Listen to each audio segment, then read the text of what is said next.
আসসালামু আলাইকুম। সবাইকে স্বাগত জানাচ্ছি। আমি নাসরুল ইসলাম তন্ময়। শুরুতে বিআরবি কেবল সংবাদ শিরোনাম জানিয়ে দেব এই মুহূর্তে হাতে পাওয়া সর্বশেষ গুরুত্বপূর্ণ আপডেট বাংলা সংবাদ। শুরুতেই থাকছে তারেক রহমান যে কোনো মুহূর্তে দেশে আসতে পারেন বলে দাবি করেছেন বিএনপির ভাইস চেয়ারম্যান শামসুজ্জামান দুদু। তিনি বলেন, তারেক রহমান তৈরি হয়ে আছেন, যে কোনো মুহূর্তে দেশে আসতে পারেন। তিনি যখনই দেশের মাটিতে পা দেবেন তখনই শুধু ফ্যাসিবাদই দূর হবে না, নিশ্চিহ্ন হয়ে যাবে। তিনি ফ্যাসিবাদকে কবরস্থ করার জন্য দেশে ফিরছেন। এবারে জানাবো, বিএনপির স্থায়ী কমিটির সদস্য নজরুল ইসলাম খান বলেছেন, এ সরকার দেশকে দুর্নীতিতে নিমজ্জিত করে রেখেছে। সাবেক প্রধান বিচারপতি দুর্নীতিতে অভিযুক্ত হয়ে বিদেশে পালিয়েছেন। সাবেক সেনা প্রধানের নামে দুর্নীতির অভিযোগ। সাবেক পুলিশ প্রধান দুর্নীতির অভিযোগে নিখোঁজ হয়েছেন। এই সরকারের সাবেক মন্ত্রীদের বিরুদ্ধে আছে টাকা পাচারের অভিযোগ।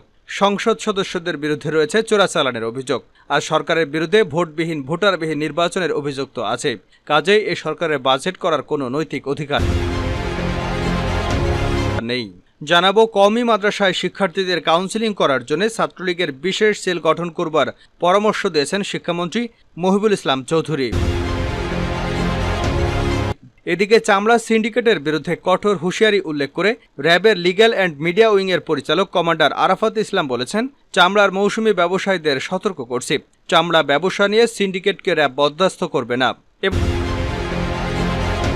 এবারে থাকছে, আওয়ামী লীগের সাধারণ সম্পাদক ও সেতুমন্ত্রী ওবায়দুল কাদের বলেছেন, এবার ঈদযাত্রায় চাপ আছে, যানজট নেই। সড়কে চাপ হবে, তবে রাস্তার জন্য যানজট হয়নি। এবং সর্বশেষ জানাবো আন্তর্জাতিক সংবাদ। গোপনে উইঘুরদের পক্ষে কাজ করছে তুরস্ক। বিশ্বব্যাপী পদ্ধতিগত নির্যাতন এবং দমনপীড়নের জন্য বেশ কুখ্যাত পরাশক্তি চীন, বিশেষ করে দেশটির পূর্ব তুর্কিস্তান তথা টিনজিয়াং প্রদেশে বসবাসরত উইঘুর মুসলিমদের উপর চীনা দমনপীড়নের বিরুদ্ধে সোচ্চার সারা বিশ্ব। এবার তাদের পক্ষে দাঁড়ালো তুরস্ক। এতক্ষণ শিরোনাম শুনছিলেন, এবার বিস্তারিত। প্রিয় দর্শক, আপনি যদি এই চ্যানেলে নতুন হয়ে থাকেন, ভিডিওটি দেখতে দেখতে চ্যানেলটি সাবস্ক্রাইব করে আমাদের সঙ্গেই থাকুন। আর এই ভিডিও সম্পর্কে আপনি আপনার মূল্যবান মতামতটি কমেন্ট বক্সে জানিয়ে দিন। আর হ্যাঁ প্রিয় দর্শক, জানিয়ে দিন ভিডিওটি কোথা থেকে দেখছেন। যে কোনো মুহূর্তে দেশে আসতে পারেন তারেক রহমান, শামসুজ্জামান দুদু। তারেক রহমান যে কোনো মুহূর্তে দেশে আসতে পারেন বলে দাবি করেছেন বিএনপির ভাইস চেয়ারম্যান শামসুজ্জামান দুদু। তিনি বলেন, তারেক রহমান তৈরি হয়ে আছেন, যে কোনো মুহূর্তে আসতে পারেন। তিনি যখনই দেশের মাটিতে পা দেবেন তখনই শুধু ফ্যাসিবাদই দূর হবে না, নিশ্চিহ্ন হয়ে যাবে। তিনি ফ্যাসিবাদকে কবরস্থান করার জন্য আসবেন। জাতীয় প্রেস ক্লাবে জিয়াউর রহমানের 43তম মৃত্যুবার্ষিকী উপলক্ষে এক আলোচনা সভায় এসব কথা বলেন শামসুজ্জামান দুদু। তিনি আরও বলেন, দেশ আমাদেরকেই রক্ষা করতে হবে, গণতন্ত্র আমাদেরকেই ফিরিয়ে আনতে হবে, লড়াইটা আমাদেরকেই করতে হবে। আমরা 15 থেকে 16 বছর ধরে যে লড়াইটা করছি সেটা ঐক্যবদ্ধভাবে চালিয়ে যেতে হবে। তাহলে আমার বিশ্বাস এ সরকার ক্ষমতায় থাকতে পারবে না। দুদু বলেন, পৃথিবীর কিছু কিছু মানুষ আসে এগিয়ে যাওয়ার জন্য, সমৃদ্ধ করার জন্য, তেমনি জিয়াউর রহমান এসেছিলেন। তিনি শুধু স্বাধীনতার ঘোষণাই করেনি, রণাঙ্গনে যুদ্ধ করেছেন। ওনাকে মহানায়ক মহাপুরুষ বললে কমতে হবে না। শহীদ জিয়াউর রহমান নিরহংকার মানুষ ছিলেন। তিনি কখনো কারো বিরুদ্ধে কটূক্তি করেননি। আর যারা শাসক আছে তারা যেভাবে তার বিরুদ্ধে সমালোচনা করেন, এটা দুঃখজনক। কৃষকদের সাবেক এই আহ্বায়ক বলেন, এ সরকার আর বেশি দিন ক্ষমতায় নেই। সরকার নিজেই তার কার্যক্রমে এটা প্রমাণ করেছে। সরকার দেশকে দুর্নীতিতে নিমজ্জিত করে দিয়েছে নজরুল। বিএনপির স্থায়ী কমিটির সদস্য নজরুল ইসলাম খান বলেছেন, এ সরকার দেশকে দুর্নীতিতে নিমজ্জিত করে দিয়েছে। সাবেক প্রধান বিচারপতি দুর্নীতিতে অভিযুক্ত হয়ে বিদেশে পালিয়েছেন। সাবেক সেনাপ্রধানের নামে দুর্নীতির অভিযোগ রয়েছে। সাবেক পুলিশ প্রধান দুর্নীতির অভিযোগ নিয়ে নিখোঁজ। এ সরকারের সাবেক মন্ত্রীর বিরুদ্ধে আছে বিদেশে টাকা পাচারের অভিযোগ। সংসদ সদস্যদের বিরুদ্ধে উঠেছে চোরাচালানের অভিযোগ।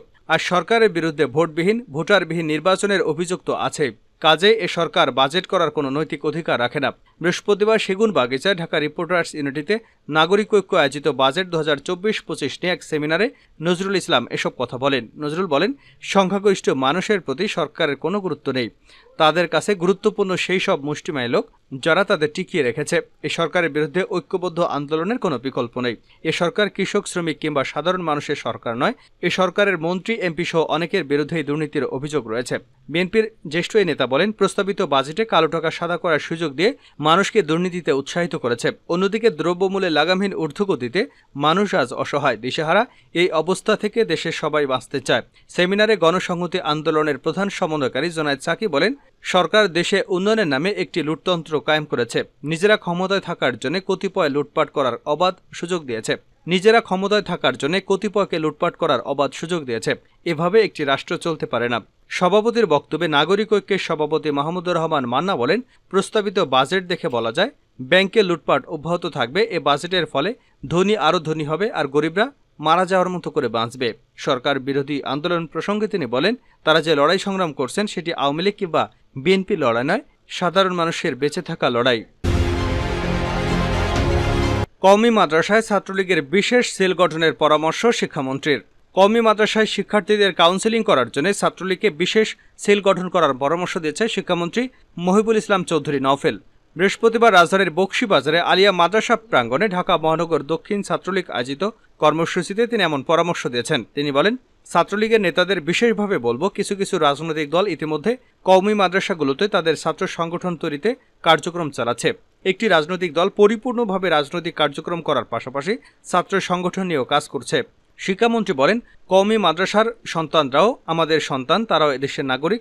রাজনৈতিক মতাদর্শের দিক থেকে তারাও দেশের সংবিধান, মুক্তিযুদ্ধের চেতনা থেকে যাতে বিচ্যুতি না হয়, আমি বলবো তাদের কাউন্সেলিং করার জন্য বিশেষ সেল গঠন করা উচিত। তিনি আরও বলেন, বাংলাদেশ ছাত্রলীগ এবং অন্যান্য ছাত্র সংগঠনকে বলতে চাই, আমাদের অনেক প্রগতিশীল ছাত্র সংগঠন আছে, তারাও যাতে করে কওমি মাদ্রাসাগুলোতে আমাদের মুক্তিযুদ্ধের চেতনা, স্বাধীনতার অনুপ্রেরণা, সংবিধানের যে 4 মূলনীতি সেগুলোর বিষয় তাদের কাউন্সেলিং করান। দেশপ্রেম, দেশের প্রতি আনুগত্য, সমাজে ধর্মনিরপেক্ষ একটি অসাম্প্রদায়িক সমাজ তৈরির কাজেই অবশ্যই তাদের আনতে হবে এবং তারা যেন বিচ্যুতি না হয় অপপ্রচারকারীদের মাধ্যমে। একই অনুষ্ঠানে শিক্ষামন্ত্রী মহিবুল হাসান চৌধুরী বলেন, ঈদুল আজহার পর শিক্ষা প্রতিষ্ঠান শনিবার খোলা বা বন্ধ রাখার বিষয়ে আমরা সিদ্ধান্ত নেব। এখন পর্যন্ত শনিবার শিক্ষা প্রতিষ্ঠান খোলা আছে। আমরা চেষ্টা করছি শনিবার যে পূর্বে বন্ধ ছিল সেটা যাতে করে বলবৎ রাখতে পারি। ইতিমধ্যে আমরা ক্যালেন্ডারের হিসাব নিয়েছি। চামড়া সিন্ডিকেটের বিরুদ্ধে র্যাবের কঠোর হুঁশিয়ারি।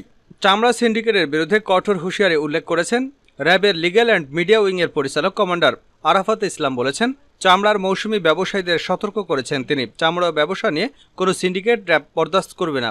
শুক্রবার দুপুরে রাজধানীর গাবতলী কোরবানির পশুর হাটে নিরাপত্তা ব্যবস্থা পরিদর্শন শেষে সাংবাদিকদের প্রশ্নের জবাবে একথা বলেন তিনি। কমান্ডার আরাফাত বলেন, চামড়া মৌসুমি ব্যবসায়ীদের আমরা সতর্ক করতে চাই, চামড়া ব্যবসায় নিয়ে কোনো সিন্ডিকেটকে আমরা বরদাস্ত করব না। চামড়া ব্যবসা নিয়ে যাতে কোনো এলাকার মধ্যে কোনো গোলমালের সৃষ্টি না হয়, এ ব্যাপারে আমাদের গোয়েন্দা কার্যক্রম চলবে। তিনি বলেন, র্যাবের নির্বাহী ম্যাজিস্ট্রেট সার্বক্ষণিক হাটে উপস্থিত আছেন। কোনো পশু অসুস্থ কিংবা রোগাক্রান্ত কিংবা গরু মোটাতাজা ওষুধ প্রয়োগ করে বিক্রি করা যাবে না। এছাড়াও এ ধরনের কার্যক্রম দেখা গেলে সঙ্গে সঙ্গে প্রাণী সম্পদ নিয়ন্ত্রণ আইন অনুযায়ী ব্যবস্থা নেওয়া হচ্ছে। হাটে কোরবানির পশু কিনতে আসা ক্রেতারা যাতে কোনো ধরনের সমস্যায় না পড়তে হয় সে ব্যাপারে র্যাব সতর্ক আছে। তিনি বলেন, গাবতলী পশুর হাট সহ প্রতিটি হাটে আমরা ক্রেতা বিক্রেতা নিরাপত্তায় র্যাবের সদস্যরা কাজ করছি। র্যাবের কন্ট্রোল রুম প্যাট্রোলিংয়ের মাধ্যমে নিরাপত্তা নিশ্চিত করা হচ্ছে। এছাড়াও কোনো ক্রেতা বিক্রেতারা কোনো ধরনের ভোগান্তি বা সমস্যায় পড়লে আমাদের কন্ট্রোল রুমে অথবা র্যাব সদস্যদের সঙ্গে যোগাযোগ করবেন। আমরা আপনাদের সব ধরনের সহযোগিতা করব। রাজধানীর প্রতিটি মহল্লা এবং রাস্তাঘাটে আমাদের টহল টিম এবং স্ট্রাইকিং টিম রয়েছে। কুরবানির পশু নিয়ে অথবা পশু কিনতে হাটে যাওয়ার সময় রাস্তায় যাতে কোনো ধরনের সমস্যায় পড়তে না হয় সে ব্যাপারেও সতর্ক আছি। গোপনে উইঘুরদের পক্ষে কাজ করছে তুরস্ক। বিশ্বব্যাপী পদ্ধতিগত নির্যাতন, দমন পীড়নের জন্য বেশ কুখ্যাত পরাশক্তি চীন। বিশেষ করে দেশটির পূর্ব তুর্কিস্তান তথা জিনজিয়াং প্রদেশে বসবাসরত উইঘুর মুসলিমদের উপর চীনা দমন পীড়নের বিরুদ্ধে সোচ্চার সারা বিশ্ব। যদিও তাতে বিন্দুমাত্র ভ্রুক্ষেপ নেই বেইজিংয়ের। এমনকি নিজ নিজ অর্থনৈতিক সুবিধার স্বার্থে এ বিষয়ে মুখ খুলতে নারাজ অধিকাংশ মুসলিম দেশ। তবে একই ভাষা এবং জাতিগোষ্ঠী হওয়ার সুবাদে উইঘুর মুসলিমদের অধিকার নিয়ে বেশ কিছু পদক্ষেপ নিয়েছে তুরস্ক। বলা হচ্ছে, প্রকাশ্যে না হলেও কূটনৈতিকভাবে উইঘুরদের স্বার্থ রক্ষার্থে নিজেদের চেষ্টা জারি রেখেছে আঙ্কারা। মিডল ইস্ট আইয়ের এক প্রতিবেদনে বলা হয়েছে, চলতি সপ্তাহের শুরুর দিকে চীন সফরে যান তুর্কি প্রেসিডেন্ট হাকান ফিদান। এ সময় তুর্কি ভাষাভাষী উইঘুরদের অধিকার এবং সংস্কৃতি রক্ষার গোপনে কূটনৈতিক প্রচেষ্টাও চালান তিনি। দুজন তুর্কি কর্মকর্তার বরাত দিয়ে এমন তথ্য জানায় সংবাদ মাধ্যমটি। বেইজিংয়ে সফরকালে হাকান ফিদান চীনা পররাষ্ট্রমন্ত্রী এবং ইয়াং ই এবং ভাইস প্রেসিডেন্ট হ্যাংজাংয়ের সঙ্গে সাক্ষাৎ করেন। সফরকালে তুর্কি পররাষ্ট্রমন্ত্রী জিনজিয়াংয়ের স্বায়ত্তশাসিত অঞ্চলটিতে ভ্রমণ করেন। 2012 সালের পর এটিকে উইঘুর অঞ্চলের সবচেয়ে গুরুত্বপূর্ণ সফল বলে মনে করা হচ্ছে। জিনজিয়াং সফরকালে ফিদান উরুমকি, কাশগার এবং উইঘুর নেতাদের সঙ্গে বৈঠক করেন। এ সময় তিনি ফিদান একটি ফিরোজা রঙের টাই পরেছিলেন, যা উইঘুর জাতীয় পতাকার সঙ্গে সম্পর্কিত।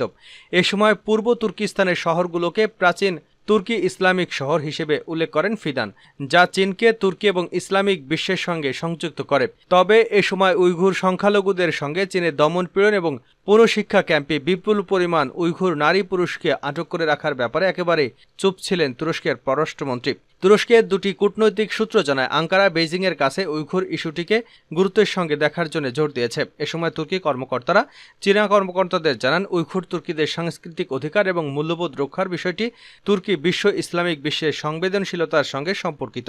সূত্রগুলো জানায়, আঙ্কারা চীনের এক চীন নীতির প্রতি শ্রদ্ধাশীল, একই সঙ্গে উইঘুরদের অধিকার রক্ষার প্রতিও গুরুত্ব দেয়।